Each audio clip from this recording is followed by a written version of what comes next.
ODM. Leo kwa sababu tuko tunataka tuondoke na baba, nimeomba nafasi niongee kidogo kabla sijaenda. Nimetoka mbali sana kukuja hapa, na kule tumekuwa na watu wa kupeleka kelele ya bure kule Trans Nzoia, kule Bungoma. Wanasema kwamba nyinyi mnakaa opposition na mnaona hata watu wa Nyanza wamechoka na opposition. Nikasema wacha nikuje hapa muniambie nyinyi wenyewe mmechoka. Sasa niko hapa niwaulize, mnasema baba endelee ama siendelee?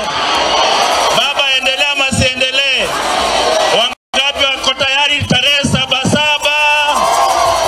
Asante mheshimiwa. Ugunja oye! Ugunja oye! Asante, naitwa mheshimiwa Ladwa. Tumeomba mheshimiwa Andai aturuhusu tuongee tuende, na wakaribisha tarehe 7 mwezi wa 7 Friday. Wangapo taungana sisi mtakuja. Wacha nione kwa mikono, wacha nione kwa mikono.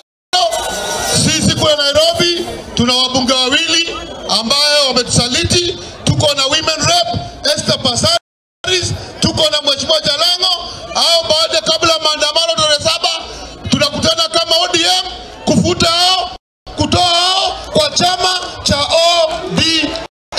Wangapo wanasema waende? Wangapo wanasema waende? Na sisi tumechoka, tumesema na tuliongea Nairobi, kama itakuwa ni mbaya wacha Kenya gawanyishwe. Wale wakwende kule, sisi tubaki huku. Wangapi mnakubali hivyo?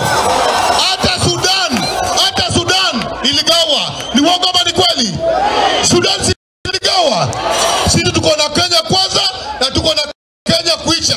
Kama wale wajumbe governors wa Kenya kwanza, sisi tuende pande hii.